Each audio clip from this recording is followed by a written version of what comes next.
हिमाचल प्रदेश एक छोटा सा पहाड़ी राज्य है, तो छोटा लेकिन उपलब्धियां बहुत ज्यादा। हिमाचल प्रदेश में इन 4 सालों में क्या खास रहा, कितना विकास हुआ और क्या करना अभी बाकी, इन सब पर बातचीत करने के लिए हमारे साथ इस वक्त मौजूद है हिमाचल प्रदेश के मुख्यमंत्री जयराम ठाकुर। जयराम ठाकुर जी, आपका बहुत बहुत स्वागत जनता टीवी पर। थैंक यू, धन्यवाद। सरकार के 4 साल का कार्यकाल पूरा हो चुका है, इसको लेकर आपको शुभकामनाएं। और अब चुनावी वर्ष में भी आप प्रवेश कर चुके हैं। क्या खोया, क्या पाया और इस 1 साल में क्या खास करना बाकी है?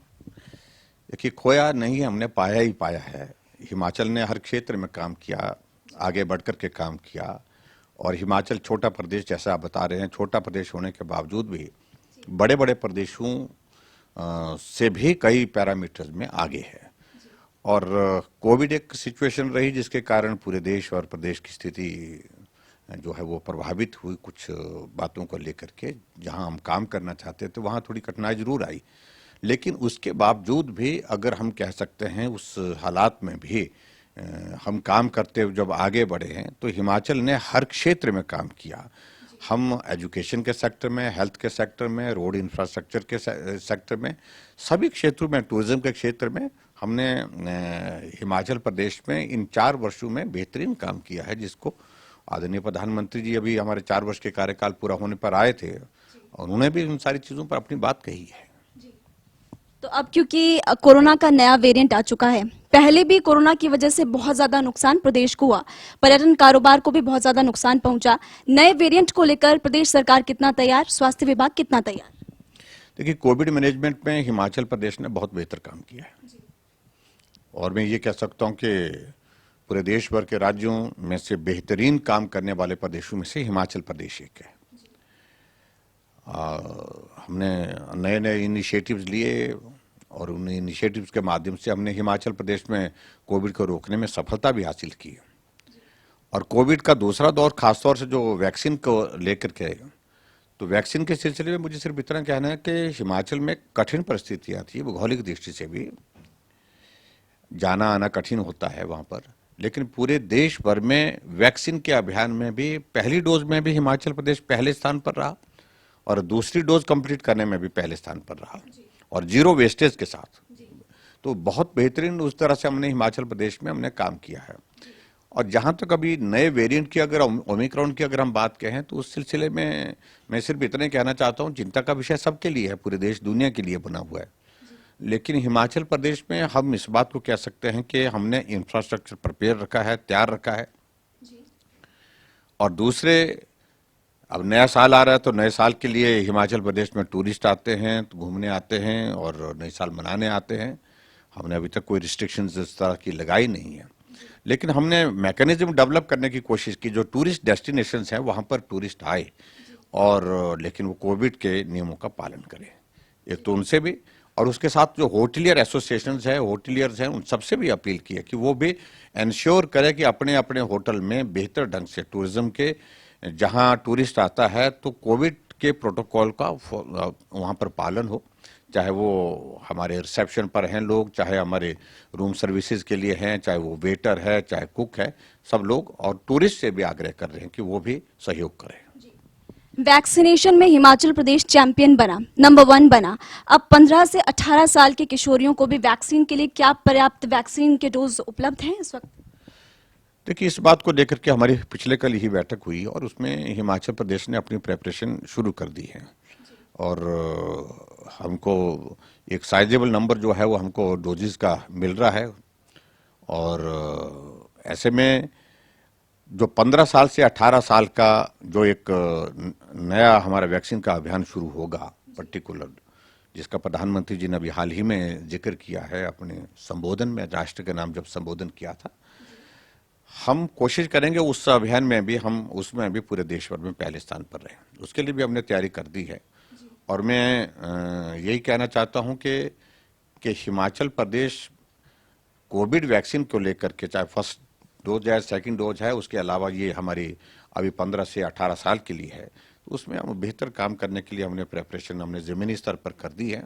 और कहाँ से वैक्सीन उपलब्ध होगी, कहाँ किस प्रकार से उसका जो हमने उसकी जो कोल्ड चेन मेंटेन की है, उसके बाद डिस्ट्रीब्यूशन के साथ जो हमारे ज़मीनी स्तर पर लोग लगाने वाले हैं, जो हेल्थ केयर वर्कर्स हैं पर्टिकुलरली, तो उन सब से बातचीत करने के बाद तैयारी पूरी है और हम बड़े उत्साह के साथ जो है इस काम को भी पूरा करेंगे।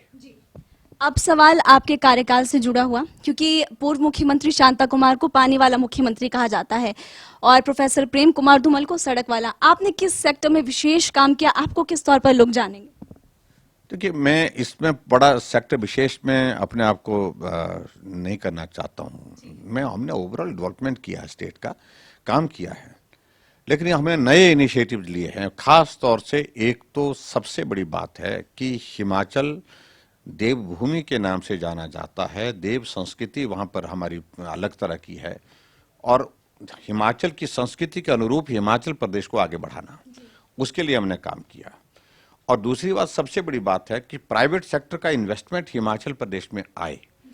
ये एक पहला इनिशिएटिव है और मुझे इस बात को लेकर के खुशी है कि जो पहले ग्लोबल इन्वेस्टर्स मीट की हमने, जिसमें प्रधानमंत्री जी आए और प्रधानमंत्री जी ने हमको शुभकामनाएं दी और उसके बाद हम आगे बढ़े और 13,500 करोड़ रुपए की ग्राउंड ब्रेकिंग 1 महीने के अंदर हमने कर दी, अमित शाह जी के हाथों से, आदरणीय नड्डा जी के हाथों से। और उसके पश्चात अब दूसरी ग्राउंड ब्रेकिंग अभी हाल ही में हमने की है।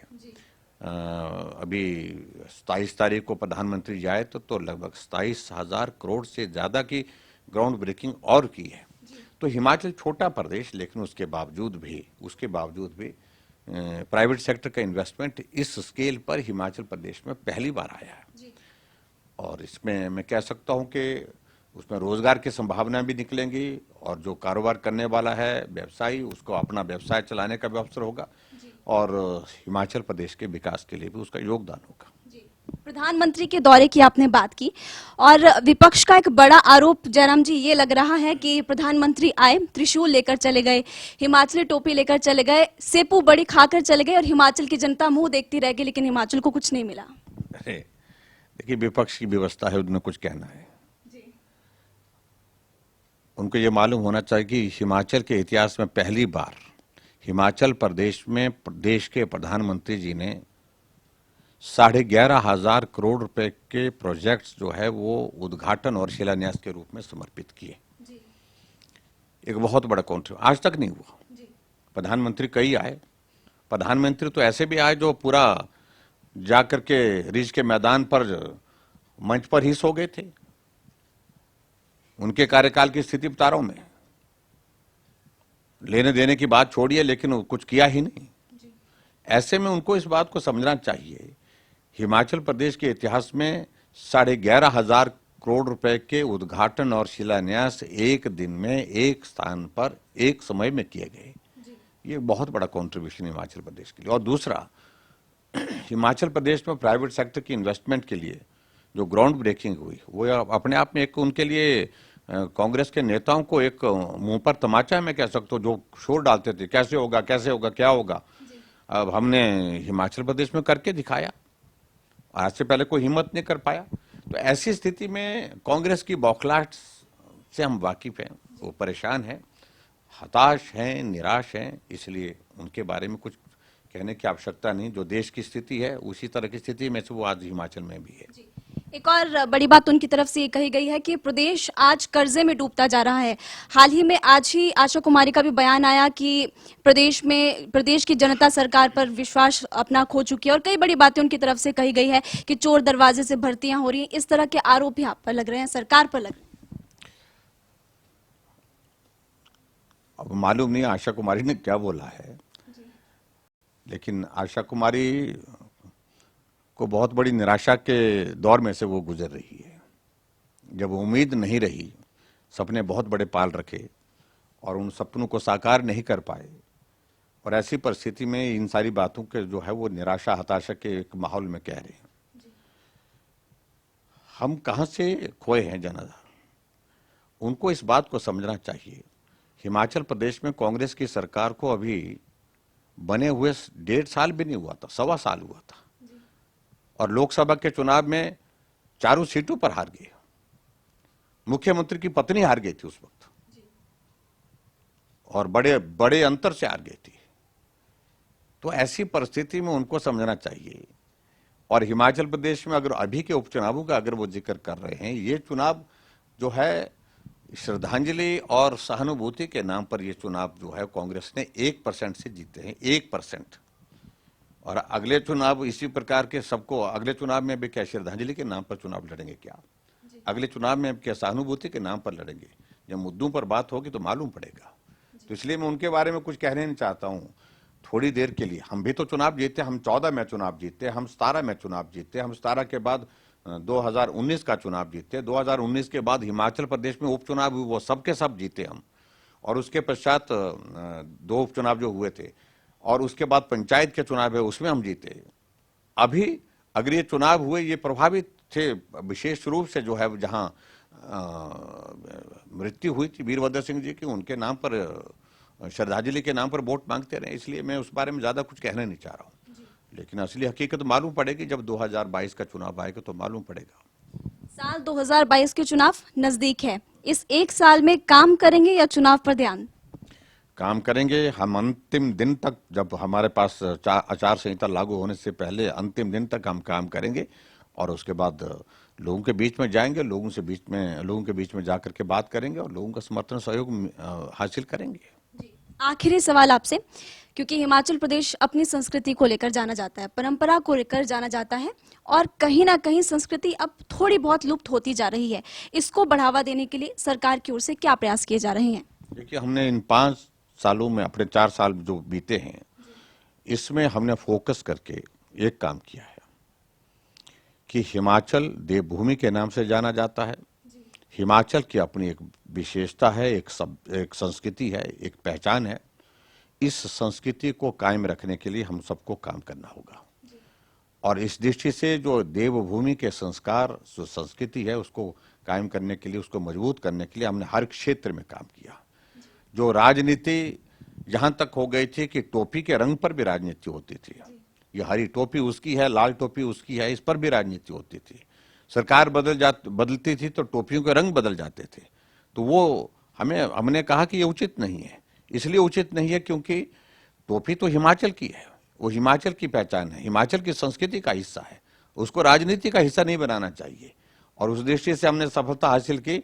हम आज किसी टोपी के लगाने के लिए हमें कतई ना परहेज होता है, क्योंकि टोपी हिमाचल की है, हिमाचल की संस्कृति का प्रतीक है। इसलिए उस टोपी का हम, जब लाल मिलती है लाल लगाते हैं, हरी मिलती है हरी लगाते हैं, जब नहीं मिलती है तो नहीं लगाते। तो ऐसी स्थिति में, और दूसरी सबसे बड़ी बात जो है, हिमाचल प्रदेश में एक संस्कृति डेवलप हो गई थी बदले के भाव से काम करने की।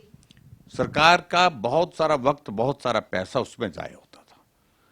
महंगे महंगे वकील सरकार के खजाने को लूट लेते थे, और मामले क्या होते थे, एक दूसरे के खिलाफ राजनीतिक प्रतिशोध की भावना के साथ काम करने की एक संस्कृति डेवलप होगी, जो बहुत दुर्भाग्यपूर्ण है।